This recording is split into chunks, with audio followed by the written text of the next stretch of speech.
சாரா channel பார்த்து கொண்டிருக்கும் அனைவருக்கும் வணக்கம்.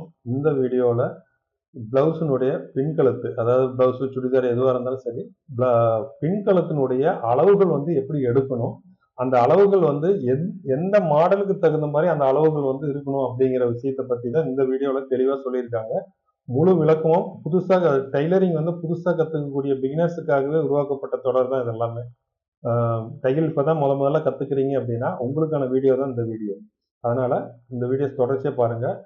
பின்கழுத்தை பற்றி இந்த வீடியோவில் எவ்வளோ விளக்கங்கள் கொடுத்துருக்காங்க அப்படிங்கிறத சாரா சொல்கிறத நம்ம பார்க்கலாம் வாங்க.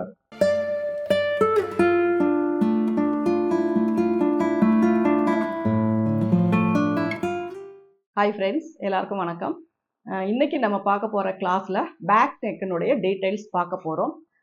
ஃப்ரண்ட் நெக்கினுடைய டீட்டெயில்ஸ் லாஸ்ட் கிளாஸில் பார்த்தோம். சப்போஸ் அதை பார்க்காதவங்க அந்த டிஸ்கிரிப்ஷன்லாம் அதனுடைய லிங்க் இருக்கும், அதை பார்த்துட்டு அதுக்கப்புறம் இதை பார்த்தீங்க அப்படின்னா இன்னும் கொஞ்சம் ஈஸியாக இருக்கும். அதே மாதிரி கண்டினியூஸாக எல்லாத்தையுமே பார்க்கும்போது உங்களுக்கு ரொம்பவே யூஸ்ஃபுல்லாக இருக்கும். அதாவது டூல்ஸ் பற்றி தெரிஞ்சவங்களுக்கு அது ரொம்ப தேவையில்லை.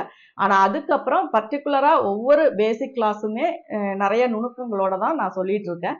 அது எல்லாமே விடாமல் நீங்கள் ஃபாலோ பண்ணுங்கள், நோட்ஸ் எடுத்து வச்சுக்கோங்க.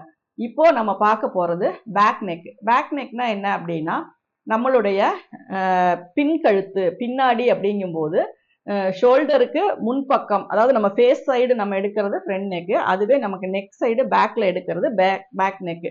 இதனுடைய டீப்பு நம்ம எப்படி நம்ம கால்குலேட் பண்ணுவோம் அப்படின்னா, என்ன ட்ரெஸ்ஸு நம்ம போடுறோம் அப்படிங்கிறத பொறுத்து, என்ன ப்ளவுஸு என்ன சுடிதாரு எந்த ஒரு இதாக இருந்தாலுமே நம்ம என்ன ஒரு மாடல் நம்ம தைக்கணும்னு நினைக்கிறோம் அப்படிங்கிறத பொறுத்து தான் பேக் நெக்கை நம்ம வைப்போம். இப்போது பேக் நெக்கில் ஃப்ரண்ட் நெக்கில் எப்படி பல வேரியேஷனில் நம்ம மெஷர்மெண்ட்ஸ் எடுக்கிறோமோ அதே மாதிரி தான் பேக் நெக்குக்குமே. பேக் நெக் நம்மளுடைய பின்னாடி ஒரு போன் இருக்கும், அதில் இருந்து நம்ம கீழே, அதாவது நம்ம டேப் வைக்கும்போது ஷோல்டர் டு ஃப்ரண்ட்டில் வைக்கும்போது ஃப்ரண்ட் நெக்கு, அதே ஷோல்டர் டு பேக்கில் ஸ்ட்ரைட்டாக வைக்கும்போது பேக் நெக்கு. எப்போவுமே நல்லா ஸ்ட்ரைட்டாக நின்றுட்டு டேப்பை இந்த பாயிண்டில் வச்சுக்கோங்க. வச்சுட்டு உங்களுக்கு ஸ்கேலை நீங்கள் கிராஸ் பண்ணும்போது ஒவ்வொரு அளவுமே நம்ம மார்க் பண்ணிக்கலாம். இப்போ ஜீரோ நெக் அப்படின்னு நம்ம சொல்கிறோம். ஜீரோ நெக் அப்படின்னா என்ன அப்படின்னா, பின்னாடி ஒரு அளவே கிடையாது, பின்னாடி நமக்கு அளவே கிடையாது. அப்போ அந்த மாதிரி என்ன ட்ரெஸ் தைப்பீங்க அப்படின்னா, ஒரு காலர் நெக் தைக்கிறீங்க, ஒரு ஜுவல் நெக் தைக்கிறீங்க அப்படின்னா பின்னாடி நமக்கு மெஷர்மெண்ட்ஸ் கிடையாது. அதை நம்ம ஜீரோ நெக் அப்படின்னு சொல்லுவோம். அது 1 இன்ச்சு, அரை இன்ச்சு, 1.5 இன்ச்சு, அந்த மாதிரி ஒரு 2 இன்ச்சு வரைக்குமே ஒரு கணக்கு தான். அதுக்கு மேலே நம்ம வைக்க போகிறதுக்கு தான் நமக்கு ஒரு ஷேப் கிடைக்கும். அது வரைக்கும் பார்த்தீங்கன்னா உங்களுக்கு நெக்கு க்ளோஸாக தான் இருக்கும். ஒரு 0.25 0.50 அப்படி வரும்போது நம்ம வைக்கிற ஒரு அரை இன்ச்சு, 1/4 இன்ச்சு அந்த மாதிரி எல்லாம் கணக்கு கொண்டு வரும்போது அதிகபட்சம் நம்ம ஒரு காலர் நெக்குக்கு பின்னாடி எவ்வளோ கட் பண்ணுவோம் அப்படின்னா ஒரு அரை இன்ச்சு, அந்த அளவுக்கு தான் நம்ம கட் பண்ணுவோம். அதாவது ஷோல்டரை அளவை விட்டுட்டு நெக்கினுடைய டீப் பார்த்தீங்கன்னா ஒரு அரை இன்ச்சு தான் கட் பண்ணுவோம். அதுக்கப்புறம் நம்ம வேற ஜுவல் நெக் அப்படின்னா ஒரு 1 இன்ச்சு இறக்குவோம். அதுக்கப்புறம் லைட்டாக எனக்கு நெக்கு ரொம்ப க்ளோஸாக வேண்டாம், கொஞ்சம் ஓப்பனாக ஒரு க்ளோஸ் நெக் வேணும் அப்படின்னா ஒரு 1.5 2 இந்த அளவுக்கு மட்டும்தான் நம்ம இது எல்லாமே நம்ம ஜீரோ நெக்குன்னு சொல்லுவோம். ஏன் அப்படின்னா இதுக்கு பர்டிகுலராக ஒரு மெஷர்மெண்ட்டோ இதுவோ கிடையாது, எவ்வளோ வேணுமோ அந்த அளவுக்கு இறக்கிக்கிறோம். நெக்கினுடைய வைடு எந்த அளவு வைக்கிறோமோ அந்த அளவுக்கு நம்ம வச்சுக்கலாம். இதில் எந்த ஒரு சேஞ்சஸுமே கிடையாது. இதுக்கு எல்லாமே ஷோல்டருமே நம்ம 1/2 ஷோல்டர் தான் வைப்போம். இப்போ அதுக்கப்புறம் நம்ம வைக்க போகிற அளவுகள் 2.5 அப்படிங்கும்போது நார்மலாக ஒரு பின்னாடி ஒரு க்ளோஸ் நெக்கு, ஒரு 3 அப்படிங்கும்போது ஒரு போட் நெக்கு, 2.5 3 எல்லாமே ஒரு போட் நெக்குக்கு நம்ம வைக்கலாம். அதுக்கப்புறம் 4 5 6ன்னு போகிறது எல்லாமே ஒரு நார்மலான ஒரு ரவுண்ட் நெக்கு. ஒரு 8 8.5 9 9.5 10 11 12 எல்லாம் போச்சு அப்படின்னா அது ஃபுல்லாகவே நம்ம டீப் நெக்குன்னு சொல்லுவோம். டீப் நெக் அப்படிங்கும்போது நம்ம பின்னாடி பார்த்தீங்கன்னா நமக்கு பாடி அதிகமாக தெரியும், கிளாத் கம்மியாக இருக்கும். அப்போ அந்த மாதிரி இருக்கும்போது அதுக்கான ஈஸ் அலவன்ஸ் சீம் அலவன்ஸ் எல்லாமே நமக்கு மாறுபடும். சீம் அலவன்ஸ் மாறாது, ஈஸ் அலவன்ஸ் நமக்கு மாறுபடும். அப்போ அந்த மாதிரி வரும்போது பேக் நெக்கை நம்ம எப்படியெல்லாம் கால்குலேட் பண்ணலாம் அப்படின்னா, ஜீரோ நெக் அப்படிங்கும்போது 1/2, அதுக்கு ஷோல்டர் ஒரே கால்குலேஷன் தான். அதுக்கப்புறம் 4 5 6 7ன்னு கீழே இறங்க இறங்க அதனுடைய ஷோல்டர்னுடைய அளவுகளை நம்ம 1/4 இன்ச்சை குறைச்சி அது ஒரு கால்குலேஷன் வச்சு தான் நம்ம ஷோல்டர் கட் பண்ணுவோம்.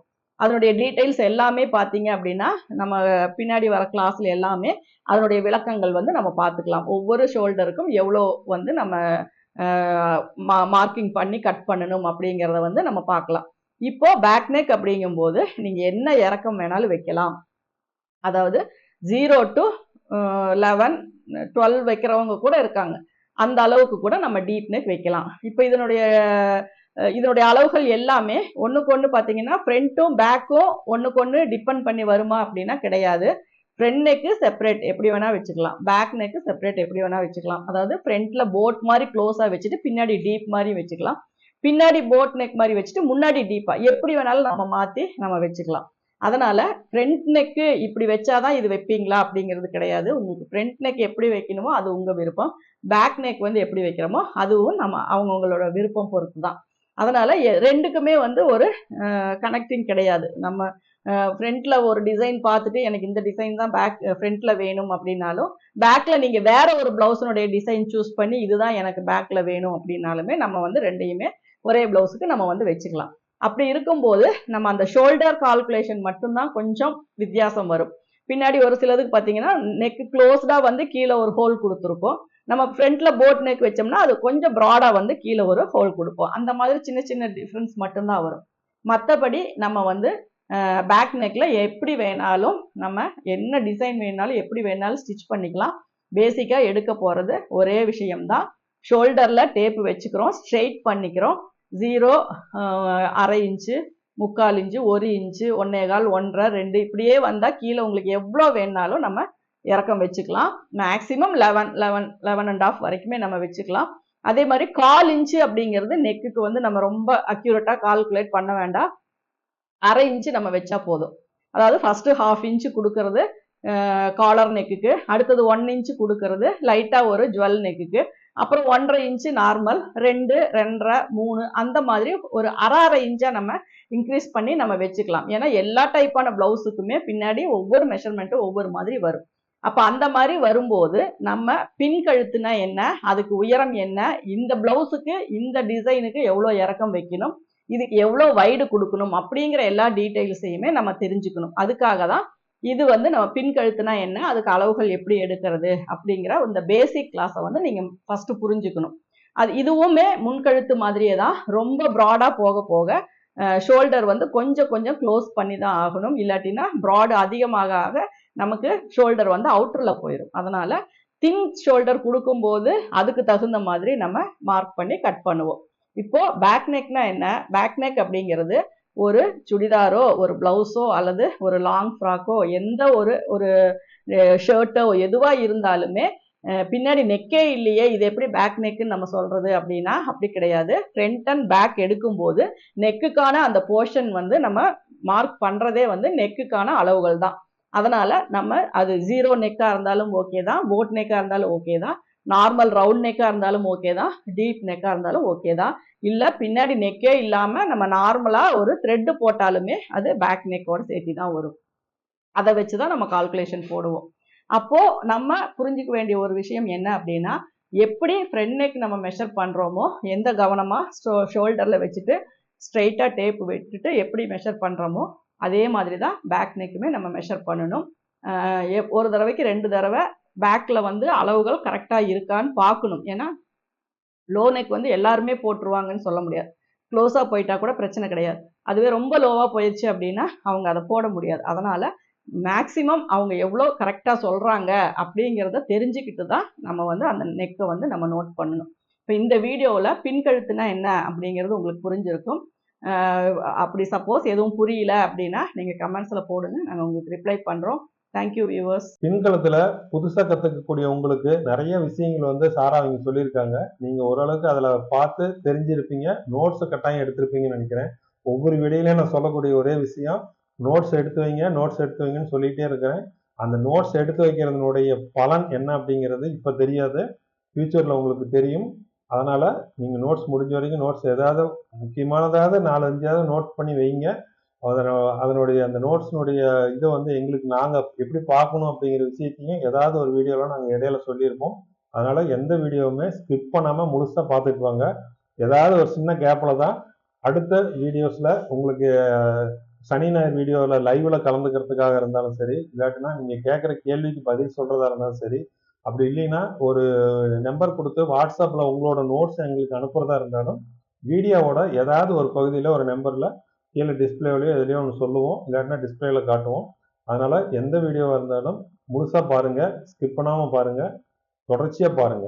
அது இல்லாமல் உங்களுக்கு டிஸ்கிரிப்ஷனில் பார்த்தீங்க அப்படின்னா இன்னும் நம்மளோட ஒட்டுமொத்த வீடியோஸ்னுடைய இந்த தொடரினுடைய முதல் வீடியோவில் இருந்து பார்க்கக்கூடிய பிளேலிஸ்டினுடைய லிங்க் வந்து நான் கொடுக்குறேன்.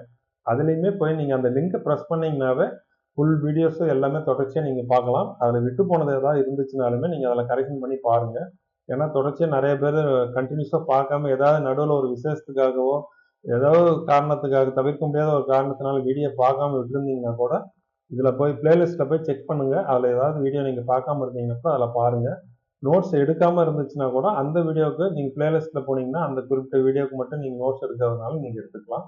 திரும்ப திரும்ப சொல்லக்கூடிய ஒரே விஷயம், நோட்ஸ் எடுங்க, தொடர்ச்சியாக பாருங்கள், அதே மாதிரி சப்ஸ்கிரைப் பண்ணிக்கோங்க. அடுத்த வீடியோவில் நமக்கு தேவையான ஷோல்டர் அளவு, அதாவது தேவையான ஷோல்டர் அளவுனா பிளவுஸ்னுடைய நெக்கு முன்கழுத்து பின்கழுத்து வச்சதுக்கு அப்புறமா எனக்கு இவ்வளவுதான் ஷோல்டர் அகலம் வேணும், இதுக்கு தகுந்த மாதிரி கழுத்தெல்லாம் மாற்றணும், இல்லைன்னா கழுத்துக்கு தகுந்த மாதிரி எனக்கு இவ்வளவுதான் வேணும் அப்படிங்கிற அளவுக்கு நீ ஒரு பிக்சடா ஒரு ஷோல்டர்னுடைய அகலம் இருக்கும். இந்த ஆம்கோல் கிட்ட வைக்கக்கூடிய அளவு தான் ஷோல்டர் தேவையான அளவு. நமக்கு ஏற்கனவே நம்ம கிட்ட பேட்டர்ன் வாங்கிட்டு இருக்கிறவங்களுக்கு அந்த அளவு தெரியும், தேவையான ஷோல்டர் அளவுனா எது அப்படிங்கிறது. அதனால அந்த தேவையான ஷோல்டர் அளவு எப்படி எடுக்கணும், எதனால் எடுக்கணும், அது எதுக்காக அந்த அளவு நம்ம பயன்படுத்துறோம் அப்படிங்கிற நிறைய விஷயங்கள் இருக்கு. அதே மாதிரி போட் நெக் வைக்கும் போதும் வைடு நெக் வைக்கும் போதும் அதில் சில விஷயங்கள் தவிர்க்க முடியாத சில விஷயங்கள்லாம் இருக்குது. அந்த ரகசியங்கள் என்ன அப்படிங்கிறத அடுத்த வீடியோவில் தெளிவாக சொல்லியிருப்பாங்க. நம்ம அடுத்த வீடியோவில் சந்திப்போம். நன்றி.